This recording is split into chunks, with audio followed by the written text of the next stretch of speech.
My name is Jeremy Deysach. I am a FICO certified credit coach with Credit Life Financial Wellness. I'm also the founder of the Free Credit Repair Advice Group. So, Jeremy Deysach, FICO certified credit coach, founder of the Free Credit Repair Advice Group, here tonight for Facebook Live. We do something called the Daily Credit Report every night at 8 p.m. Eastern, 7 Central, 6 p.m. Mountain Time, and 5 p.m.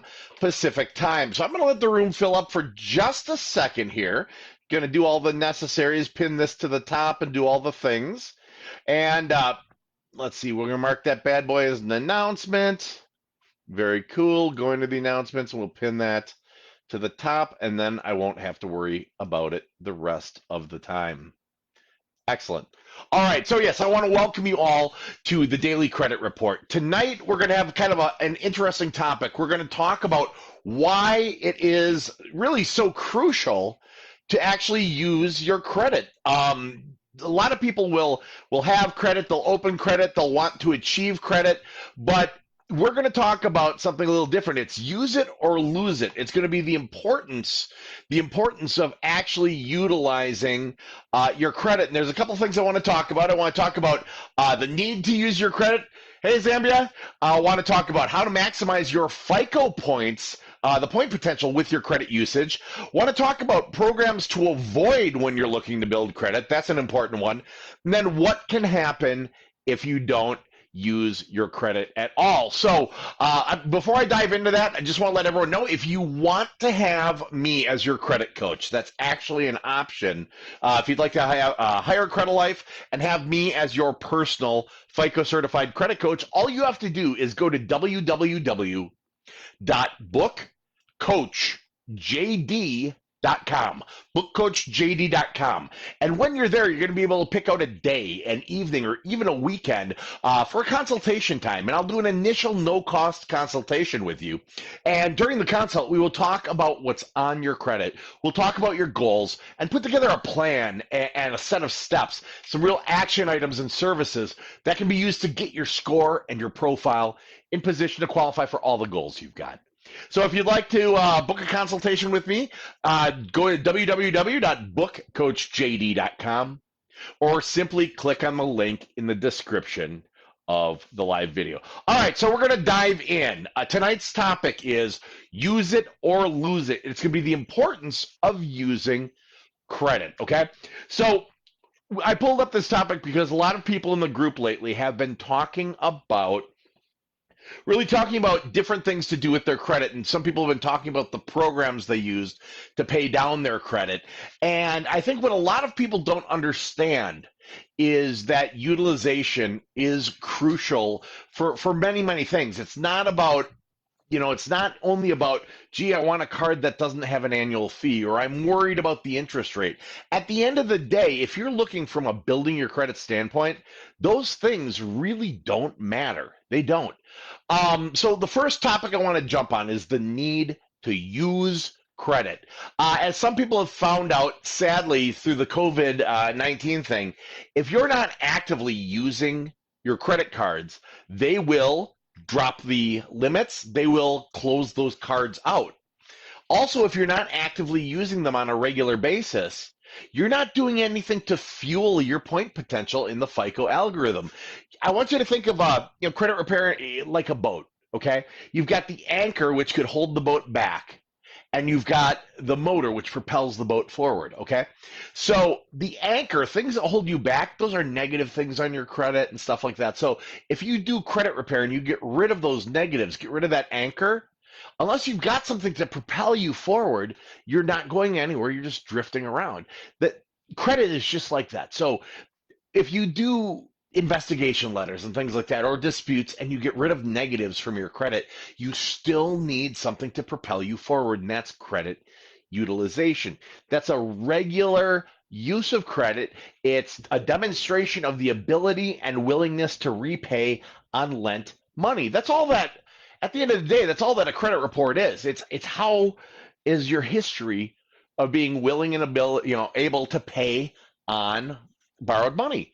So you do need to use your credit on a regular basis. Now, it doesn't mean you have to, make huge purchases or run a huge balance and pay tons of interest. And that brings me into kind of the second point. So the second point I wanted to go into is how to maximize your FICO point potential with your credit usage, okay? FICO, Fair Isaac Corporation. FICO is a scoring model, and it's applied to Equifax and Experian and TransUnion by lenders. In fact, 95% of all lenders in the United States use FICO. Okay, that's what everybody's using. So that's what we worry about. Now, in the FICO algorithm itself, in the math formula that makes your FICO score, there is actually a sweet spot. There's a region, there's a zone that will add the most points to your credit each and every month, okay? And the thing is, it's not terribly high. This is what people don't understand. They think, I got to charge it up, got to pay it down. And there's a lot of misconceptions about how much of the card to use. I guarantee you, some of you out there have heard, well, keep your cards under half.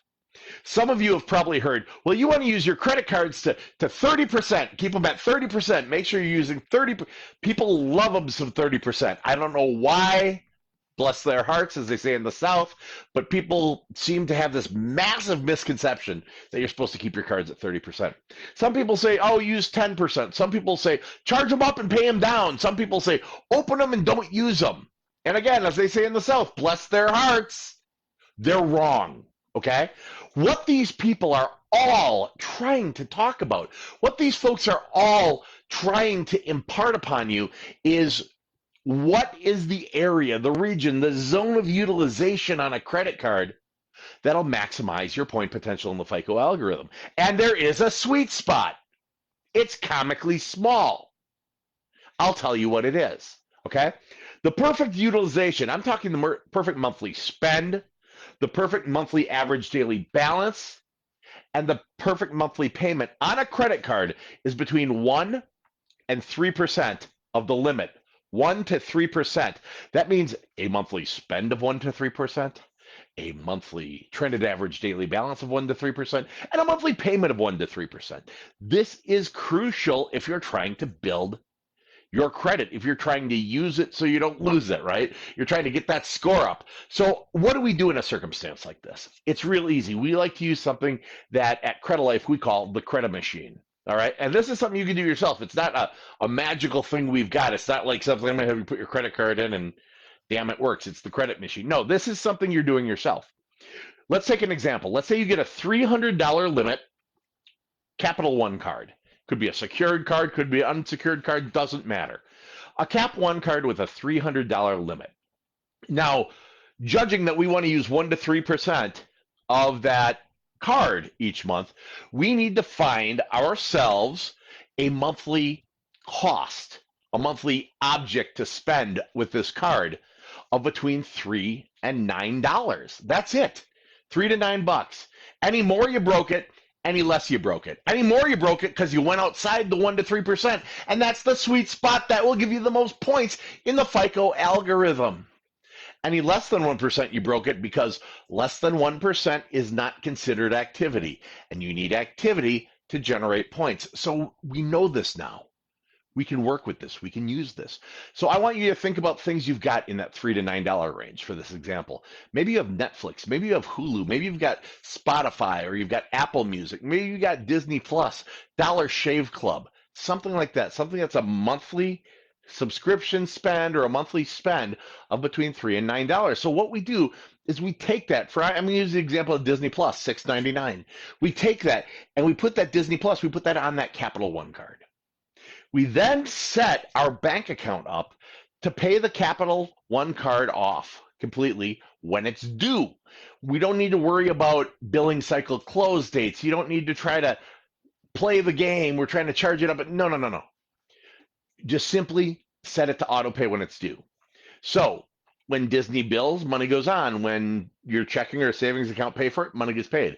Money goes on, money gets paid. Money goes on, money gets paid. What do you? Nothing. You sit back, you watch The Mandalorian and Baby Yoda, right, on your Disney Plus, and your score goes up. We call that the credit machine. So what do you do with the card other than that? I really don't care. Cut it up, Leave it at home, but I promise you, if you carry it with you, you're going to find it really easy to justify using it. So don't do that. Just take it from a professional. Don't do that.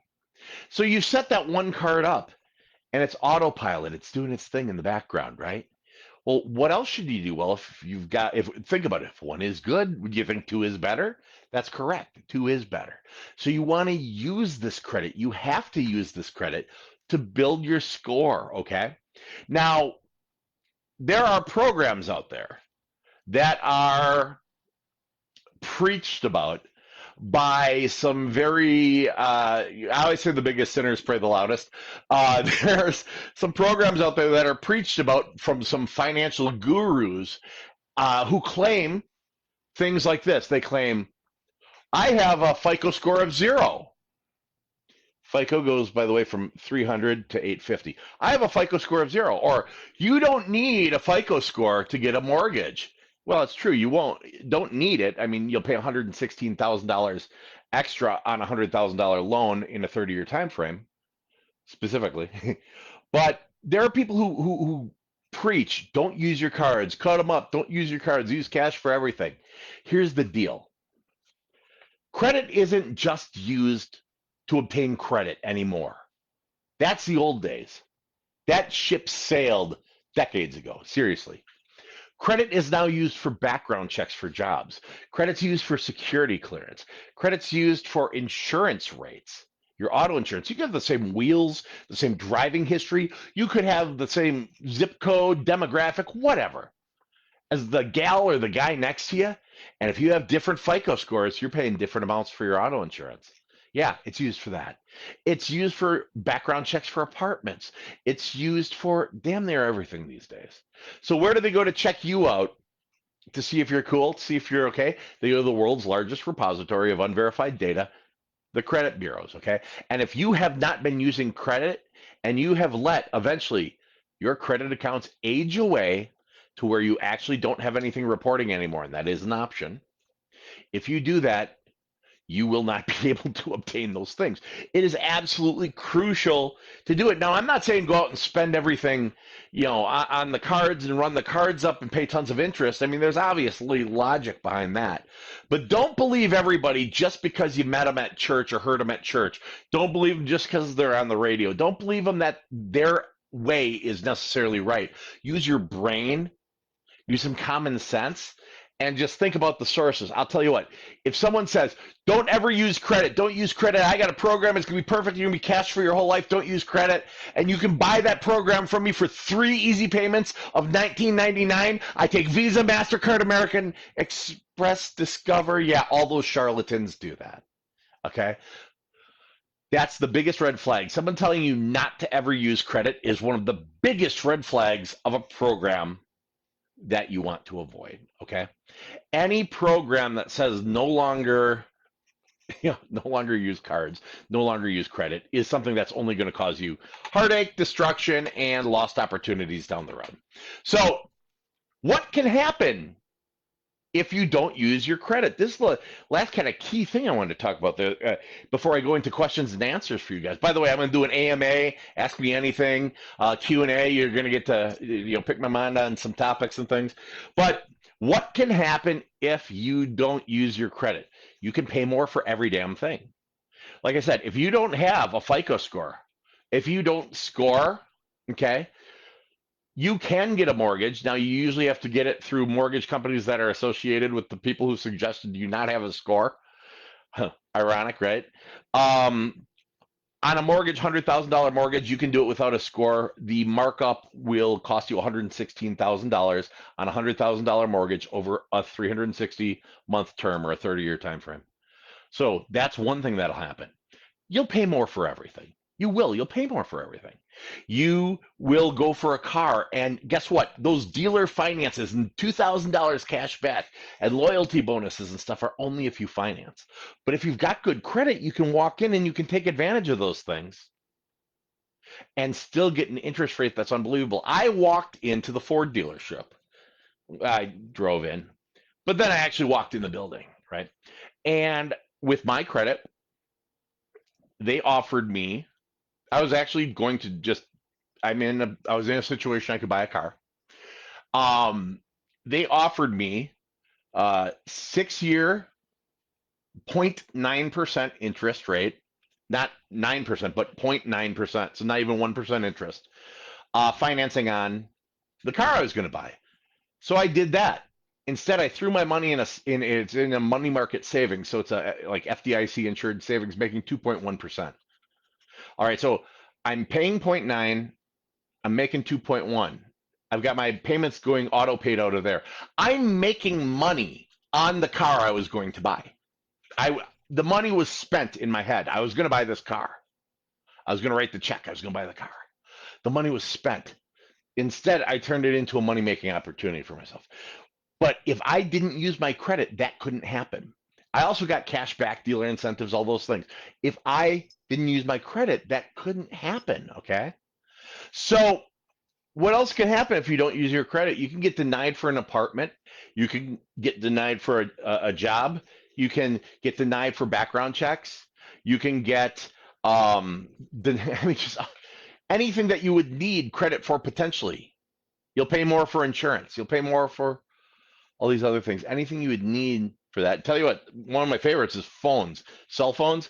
So I went into the T-Mobile and I got my red iPhone, and the guy next to me was buying the red iPhone too. They only had two of them. It was like a big deal. They're like, "Oh my God, we have these!" So we both like dove on them, right?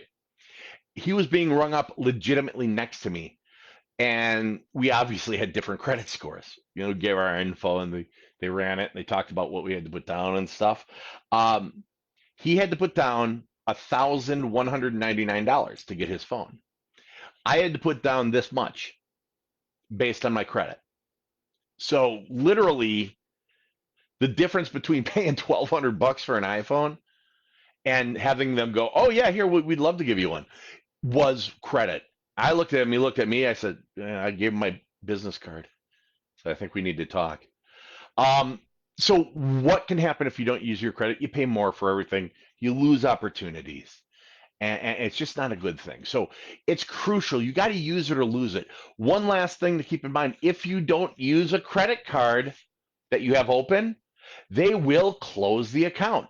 Typically, it's closed between 6 months and a year of inactivity. You might be going, "Well, I got one that was a year and a half, it's not closed." Fantastic. That's the exception of the rule. The industry average, is a closure at 6 to 12 months of inactivity. So how do you fix that? What if you go, "Well, I got a jewelry card and it's a $2,000 limit and it's from when I bought a ring. What do I do?"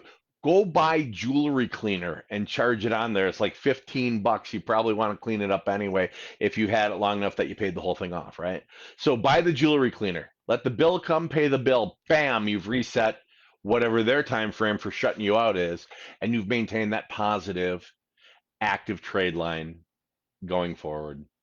All right, so that's really main thing what I wanted to talk about. It's important to use your credit. It's like a muscle. If you don't use it, it'll atrophy and go away. If you don't use your credit, it'll wither on the vine and it'll go away. So use your credit. Use it smart, like we talked about, and use it often. All right, so I'm going to open this up to questions. If you guys have any credit questions, any credit related, doesn't have to be about the topic tonight, just anything to do with credit, go ahead and put them in the comments section. I'm going to let that fill up for a second with your questions. Then I'm going to go through and answer them all for you. And in the meantime, if you would like to hire a professional credit coach, you can actually book a consultation directly with me by going to www.bookcoachjd.com. You book a day, evening, even a Saturday morning consult. We'll talk about your credit, talk about your goals, put together a plan to get your goals to be reality. So www.bookcoachjd.com, or click the link up in the description of this live. Let's take a look and see what's going on. Zambia, hello. Good to see you. Lenidra oh, perfect. Reach me for advice. Yeah, I'm a busy son of a gun. David, always good to see you, brother.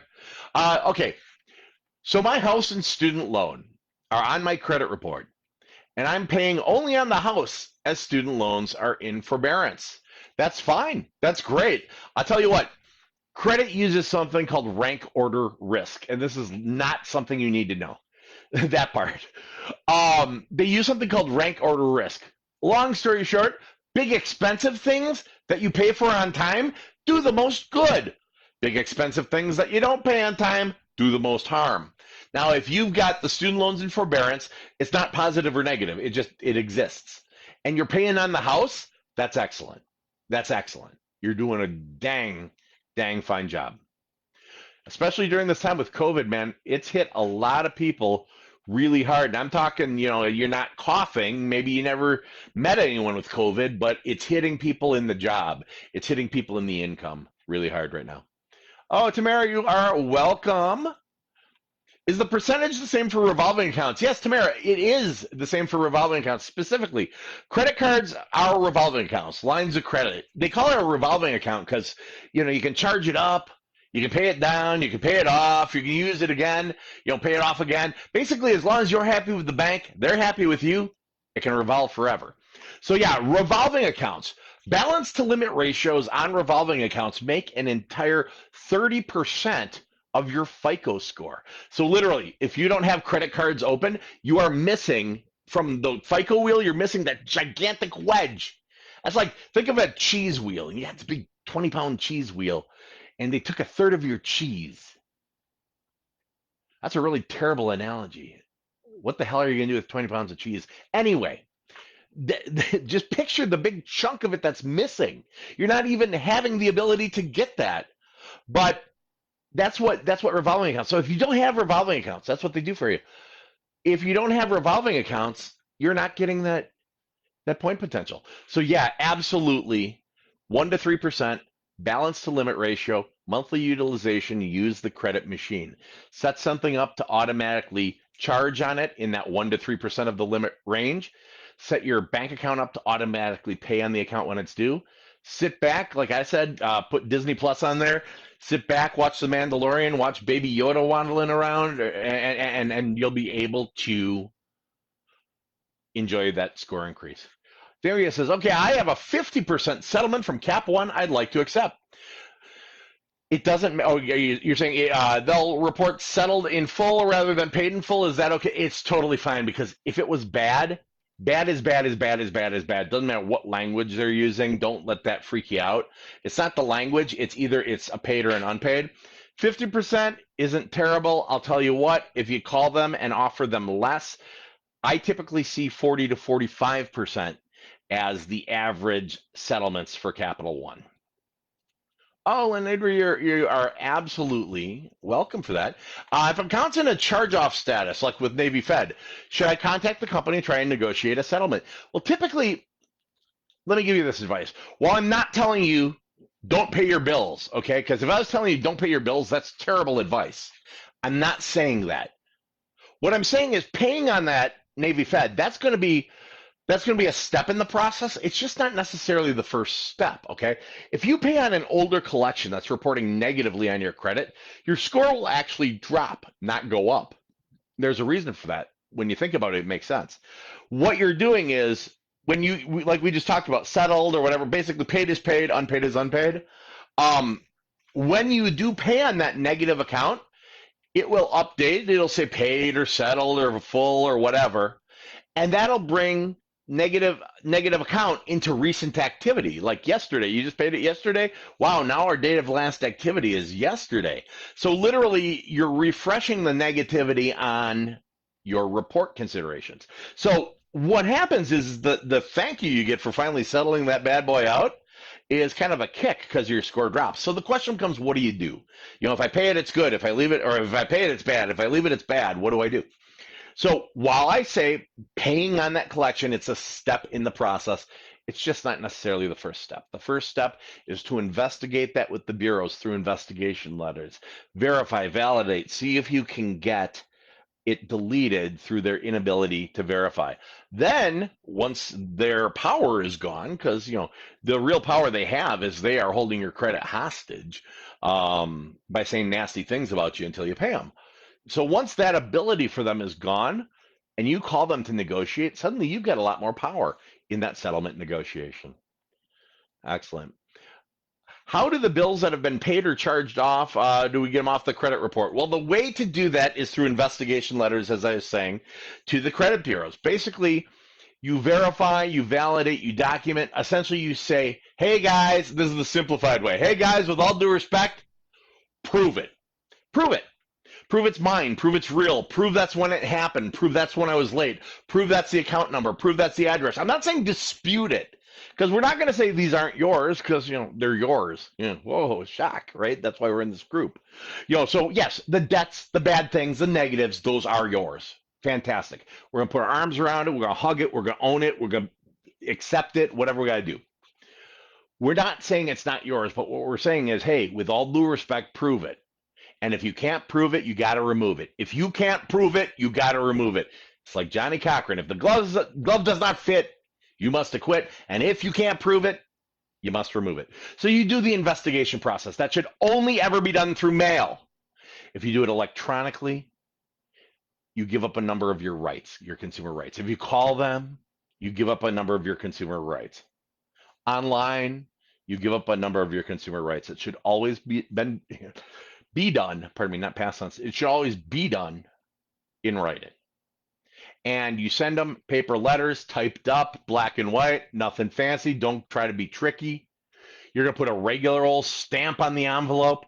No need to send it certified, particularly because post office boxes are terrible at signing their names for certified letters. You don't need it notarized. Any of that stuff you've ever heard is fluffery. It's nonsense, and it's not being told you by anyone who actually knows anything about credit repair. All right. Navy Fed is verified with the flood letter. Should I send another letter? You bet you should. Yes. All right. Brandy says, I've been with Capital One for a year and a half. I have a couple of late payments, but I've been current for 4 months now. I've never had an increase with them. Should I wait to? Yeah, typically they won't do it till a minimum of 6 months since negativity. So wait. Yeah, I would wait. And yes, it will be a hard inquiry if you contact them and ask them to raise your limit. Rebecca said, should married people fix both credit scores if we plan to use only one? Well, Rebecca, I am notorious as a credit coach for being ultra direct and ultra blunt. So let's say here's the situation. You've got you and your husband, or you and your wife, you and your significant other, you're going to buy a house, but you're only going to use their credit because your credit is crappy. But you're going, hey, we're together. Should we do it? But we're only going to use them. What if they die? What happens when they die? What happens when they're driving home and a snowplow hits them and they die? You'll have to be able to finance, to pick up the frickin' reins. Trust me, the bank will be like, we are so sorry about your loss. Get the hell out of the house if you can't pay it. That's what's going to happen. You've got to be able to get that mortgage into your name. You've got to be able to survive. You've got to be able to go forward. I know it's brutal. I know it's direct, but it's also the truth. It's like ripping off a Band-Aid. It's the truth. Okay? So should you both do it? Yes. What if we can only afford to do one at a time? Well, then just do one at a time. What if we're doing it ourselves and we only have time to do one at a time? Well, then do one at a time. But best thing is for both of you to have amazing credit. Great question. Hey, Tammy. All right. My student loans went out of collections and now with Great Lakes. Yeah, they're the devil. Actually, no, they've gotten to be a lot better in recent years. I can tell you a funny story about them sometime. I called to see what my monthly payment was, and I was told I don't have to pay anything till November. Will making a payment annually help my credit score? It could, but I'll say this, Tammy. If you have anything else that money can do, credit-wise, if it can open another credit builder CD, like a credit account like Self or Credit Strong, or if it can be used to pay down debt, or if you can use those payments as debt settlement, I would prefer you do that, because if they're giving you a free pass till November and you can then literally focus that money on anything else to get you that much farther ahead, it will get you that much farther ahead. Great question. Christina says, how do I get off medical I know violates HIPAA? Well, number one, it doesn't violate HIPAA. It doesn't. If you think it does, it doesn't. It's not illegal for them to share billing information. It's not, and by the way, I've got a litmus test I use that I know if people really know about the truth with HIPAA or not. It's HIPAA. I'm not making fun of you. It tells me what I need to answer. It's HIPAA. That's what HIPAA is. It's got nothing to do. So if you got sent to collections by billing, that is specifically written into HIPAA that those types of sharing are allowed for normal business practices. Well, getting you to pay for what you did, that's normal business practices. Now, some people go, well, I sent a letter and they sent me back things with personal information in it. Well, no kidding. You asked them for it. You legitimately, by sending that letter and saying, validate this, you gave them permission by doing that to send it. In fact, not only you give them permission, you requested that they send it. So yeah, it doesn't violate HIPAA. What you do is you do a standard, and the only way it's going to violate HIPAA is literally if they sent you the stuff in an envelope, the envelope was transparent, and outside the envelope you could see the info. That's legitimately the only violation of HIPAA. That, or if they called your next door neighbor and said, "Did you know that she had an appendectomy?" I don't know why they do that. Nowhere on earth would that happen. But that'd be a HIPAA violation. But yeah, how do you get rid of it? What you do is this: you send investigation letters. You don't try to go, oh, you violated HIPAA, because it's not a HIPAA violation. It isn't. What you do want to do though is put the burden of proof in their hands. Is this the right date? Is this the right number? Is this the date of service? Is this, prove it, prove it, prove it, or you have to remove it. Writing my letters today, mailman or woman, here I come in the morning. Yeah, light them up. I love it. I have a consultation appointment with you on Monday. Should I wait? Yeah, honestly, if you've got a consult with me, let's do that because it's going to be nice and specific all for you. Hey, JR, good to see you. Hey, you're welcome, Tammy. And by the way, I'm so totally not being mean. I'm being like, it's like with love. It's like I grew up in the 70s and they had this tough love concept, which is why we're not out burning things down in the streets. My generation isn't. You got the older people who are all mad yelling at them, and you got the younger people who are like, hey, actions don't have consequences. And you got the people in the middle who we're all just shaking our heads. But yeah, we were brought up real direct and blunt. I just gave you way too much insight into my psychology. Uh, but yeah, I'm glad you took it in the right light. Yeah, it's the people who are saying that's a HIPAA violation, like specifically don't understand. Like it's awesome. Yeah, I'm just direct and blunt, Christina.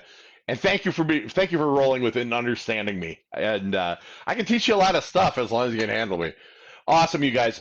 I'm gonna wrap it up. I've gone 38 minutes. So what I want to do, just recap.